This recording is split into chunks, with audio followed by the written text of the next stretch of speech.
No, this is not clickbait. I wish this was clickbait. Hi sweeties, welcome back to the channel. I'm still thinking of a way to kind of censor this video a little bit so it's not too offensive and so YouTube doesn't have to age restrict it. But honestly,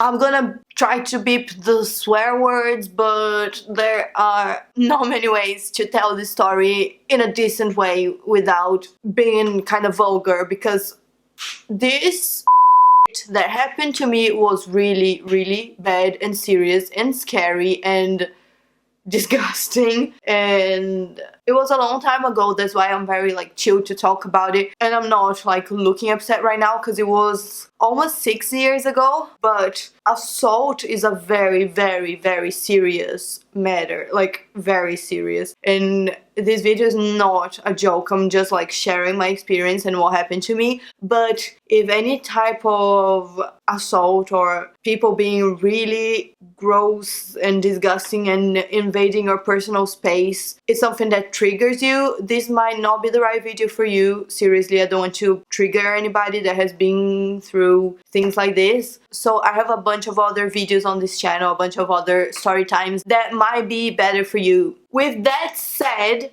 let's get straight into the video. Please subscribe because I post new videos 3 times a week. It's actually gonna be 2 times a week for a while because I'm going to Brazil for a whole month. Woo! Also give us a thumbs up, because if you like this video, tomorrow morning when you wake up, you're gonna find your favorite Pokemon under your bed. There's a YouTuber in my country that said that the other day, and I'm just copying him. I'm so sorry. I just really wanted to say that because I love Pokemon. This video is already weird as f. I am sorry. Sorry. I like talking about things in a relaxed and chilled way because that's just the way I am, and I find it's easier to cope with things like that. But this thing that happened to me is absolutely not okay, and it's not a joke in any way. That's just the way I express myself. But I wanted to know that it was pretty terrible and I was very, very scared at the time. Okay, if you have watched some of my previous story times, you know that a lot of my story times are from when I moved to London from Brazil when I was 18, because I was a teenager on my own, didn't have any money, didn't know anyone, didn't know anything about life. I just moved to London like a crazy person. That's a whole other story. It's here on the channel somewhere. You can watch that after this video as well to understand how bad my situation was overall. And because of that, I got myself in so much trouble just for being innocent and not really being able to tell that certain situations were dangerous. So this story was at that time as well. Of course it was. And also, if you remember my other creepy roommate story time I've posted a few months ago, that's not the same roommate, that's another creepy roommate. Because that's how lucky I am. Basically, when I was preparing to move to London, I was still in Brazil living with my mom and stuff, and I was looking for an affordable room I could rent in London with my savings. So I went online and started looking for rooms to rent, right? But I was having really a hard time finding a decent room because I didn't speak any English. I mean, I spoke a little bit of English, but it was really broken and basic. I'm not saying my English is amazing now, it's not. But it was pretty bad. So I imagine my emails probably didn't seem too serious when I was contacting people about the rooms. Also, my budget wasn't the best. And also, I was still living in Brazil, so it's not like I could come over to view the room and meet the people and stuff. They would have to literally trust me and save a room for me without even getting to know me first. And that was the main problem. So I was really having a hard time, and I was getting quite desperate because I remember it was exactly 2 weeks before me moving to London and I still didn't have a place to stay. I had a plane ticket and everything. I was all like ready to go, but I didn't have a place to stay yet. I was crazy. I was mad, honestly. So that was when I found an ad for a family who was looking for a vegetarian to live with them. Because if I'm not mistaken, they were Hindus, so they were all vegetarians and they didn't want someone to like bring meat to their house. So I was like, oh my god, that's perfect, I'm a vegetarian. I'm still a vegetarian, by the way. I've been a vegetarian for like 10 years. So I was like, whoa, that's perfect. And it's like a family home. I'll be able to talk to them and learn English. And I was imagining like all these cute things because at least in my country, when you have someone from a different country coming over and like staying with you, you really like show them around and cook them food from your country so they get to know your culture. People are like really, really nice to foreigners in Brazil. But I found out that in most places people are not necessarily nice to foreigners and are not that open and they're like enthusiastic about having a person from a different country coming over. I mean, they were in English as well. They were an Indian family. So I was very excited. I was like, oh my god, they're probably gonna cook Indian food and I'll get to try some and I'll tell them things about my country and they'll tell me things about their country and we'll be like this great happy family. Because I swear to you, it might sound strange if you're not from Brazil, but I swear to you, that's how it would be in my country, 100%. So fast forward 2 weeks after that, I arrived in London. They didn't offer to pick me up at the airport or anything, and now I know that that's totally a normal thing. You don't need to be friends with someone just because you're renting a room at their house, even though that's quite sad. I would like to be friends with the people I live with, but that doesn't always happen. So I was okay. I made my way like on my own to the house and stuff. And when I got there, the people that were there said hi to me, but weren't like overly friendly or anything. They were actually a little bit they were a little bit rude, a little bit like keeping their distance, like not friendly at all, not even a little bit, not even like, oh, welcome to England, like, hey, welcome home, we're gonna live together now, like, let's be friends. It wasn't like that. It was just like, hey, hi, yeah, here's your key. Which, I mean, they didn't do anything wrong. It was just a bit like, oh, okay. And literally, I got them presents from Brazil. I got them like some necklaces with like Brazilian stones and stuff that were really cute. Oh my god, now I realize saying this that my culture is probably so different because that was like a normal thing for me to do. Because I'm moving in with someone and I was like, okay, I'm gonna bring something and be like extra nice so we can all be like best friends. So I brought them all this stuff and they were just like, and they almost found it like weird that I was bringing them stuff. It probably was, but anyway, so that was the first thing. I got there and nobody really gave a shit about me. Second thing, I found out that it wasn't just one family living in the house. There were 2 whole families living in the house. So I was already like, whoa, this is overcrowded, because it wasn't a huge house or anything. I think it was like a 3-bedroom house. I swear to you, 3 or 4-bedroom house, and there were 2 whole families like with children and everything in the house and me. So my whole dream of like, oh, I'm gonna like be living with a family kind of crumbled because I was like, oh, so it's just like a shared accommodation thing with like a bunch of people like thrown together. It's not like a family home. And it was definitely overcrowded. There were like a lot of people. And my room was a box room. I knew like going in that it was a very, very small room because I wasn't paying much, but it was literally just like a single bed and a tiny little wardrobe. I wouldn't even like, for example, have enough space to lay on the floor. It was like really, really, really tiny. But I knew that and I was fine with it. But when I walked in the room, there were like black marks of paint, like all this weird shit all over the walls, all these like black paint marks. And I was like, oh, what's this? And the lady said, oh, my son was playing with paint and he just like messed up the whole wall of my room. And I was like, and I thought she would offer like to, oh, I will, don't worry, I will like fix it or something. No, like nothing was said. And also, I was supposed to have a key, you know, to lock my room. The lock wasn't working, so I couldn't lock the room. And we'll get into that later. Oh my god.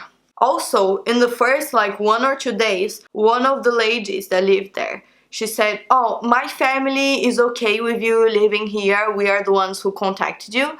We are the ones who like put up the ad and stuff. But the other family is not very happy that you are here because you are not from our country and they wanted someone from our country. So if they don't talk to you, that's why.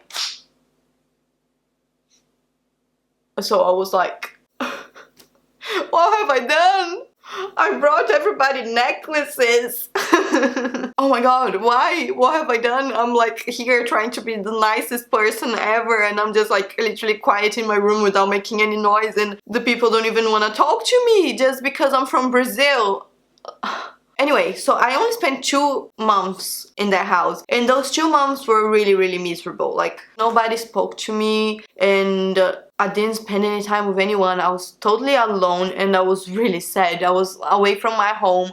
I was running out of my savings. I had this terrible job that was at a street market. Maybe you're gonna laugh because it's a bit stereotypical, but I was like making churros outside in the street market. Honestly, and the way they were treating me at that job was kind of illegal, but I didn't know at the time. They were paying me like £5 an hour and I was working outside in the cold for like over 12 hours a day. It was really, really like hardcore. So all that was to say that life was pretty rough and I had no friends, nobody to talk to. So one day, the father of the family that didn't want me to be there because I'm from Brazil started talking to me. Like all of a sudden. So I was like, whoa, somebody's talking to me, whoa. And he was like, so do you have a job? And I was like, yeah, I have one, but I don't really like it, blah, blah, blah. So he said, why don't you email me your CV and I'll help you find a nicer job? And I was like, oh, thank you. Oh my god, thank you so much for talking to me and you're even gonna help me find a job. Oh my god, that's amazing. At that time, I don't know if he had bad intentions already. So I went back to my room, got my CV and emailed him my CV saying thank you very much. The thing is, in Brazil, I think this is changing now, but at least at the time, in Brazil, you had to put your picture on your CV, which is so wrong because people can hire you based on your looks instead of, you know, based on how good you are at your job. So my CV had a picture of me and I had no clue that you're not supposed to do that in England. And the picture I had on my CV, bless me, it was like a picture from a photo shoot I did in Brazil and I was like wearing a corset and like all made up and like so professional, I know, right? But I had no clue, I thought it was normal, okay? I'm sorry. So I sent him that.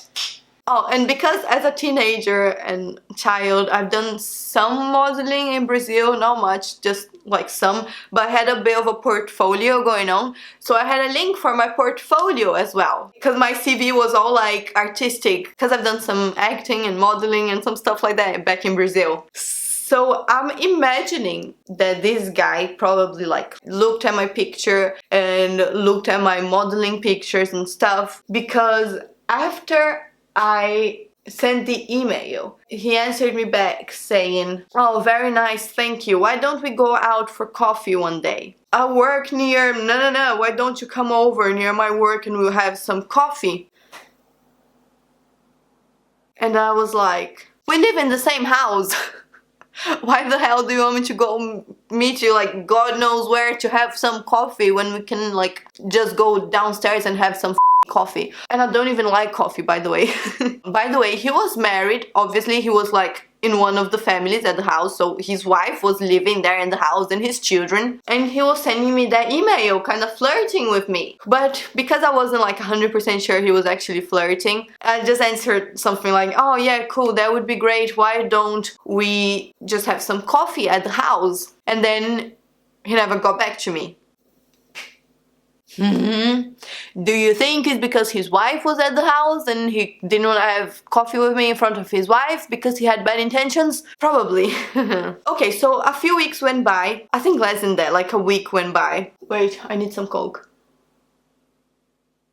So a week went by and basically there were 2 bathrooms in the house. One was for the nice-ish family, the one that talked to me but wasn't that friendly anyway. And the other one was for me and the family that didn't like me.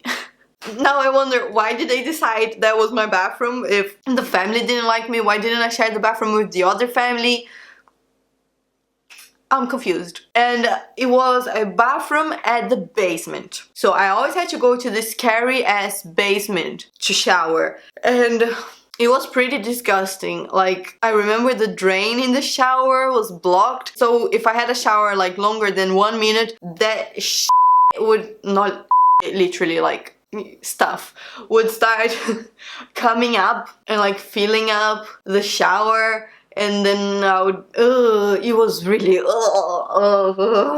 sorry if you get triggered by things like this as well, disgusting. So every time I went downstairs to shower, I was always like rushing, being as quick as possible and being like, don't want to touch anything, rushing. Not really paying attention to what I was doing, just trying to get it over with because I was so freaked out. Anyway, one day, I went downstairs to have a shower. Had my shower, got my stuff, opened the door to go back to my room, and there he was. Let's give him a name. John. You know, the one that was emailing me. So John was there, like, ready to go in to have a shower as well. So I said, hi, good evening, blah, blah, blah. He went in, I went out. Went back to my bedroom, started putting my stuff away, and then I noticed that I had forgotten my towel downstairs in the bathroom. You're seeing where this is going, right? That's like really bad. That's really not funny. So I waited for him to finish his shower and I went downstairs to get my towel. Quickly took the towel back to my room.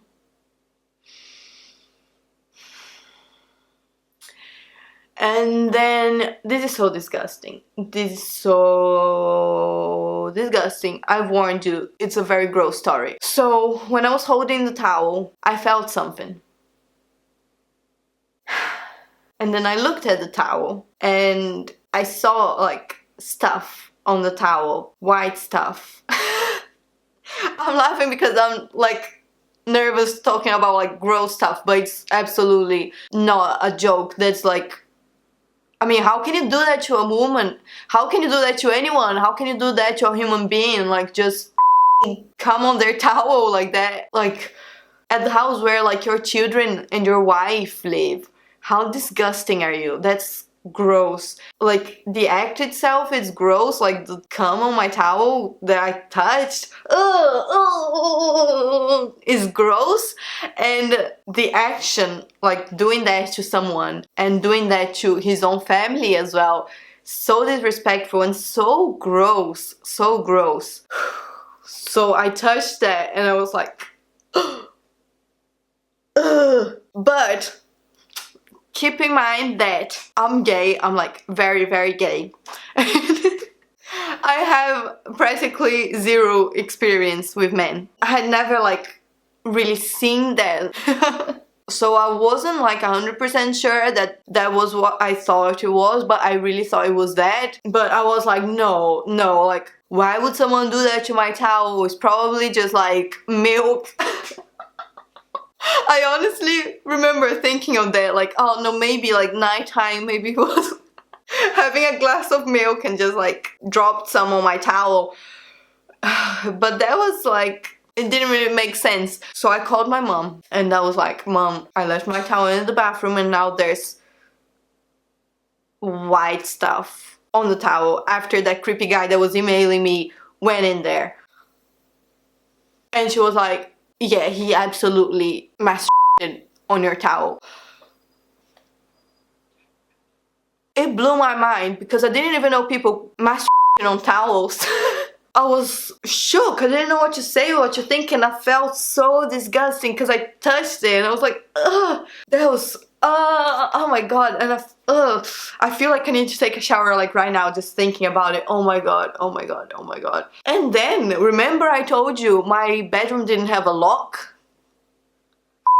I was so scared because I couldn't lock myself to protect myself. I couldn't just like move out somewhere else because I didn't have any money, I didn't know anyone. I was like so freaked out. I was, oh my god. If someone is disgusting enough to see a young defenseless girl and on her towel, it seems to me that a person that does that would be very easily capable of raping someone. And oh my god, that's horrible.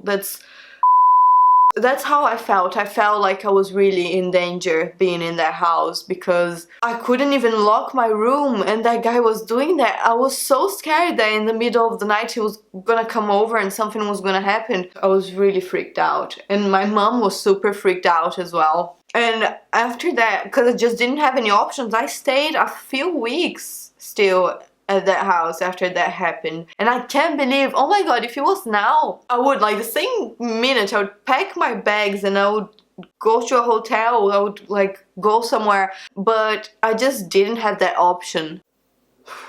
And then luckily there was a Brazilian girl that worked with me and invited me to go live where she lived, which was another shithole with 4 people sharing a room, and there was another pervy guy there, which is the roommate that I filmed the story about a few months ago.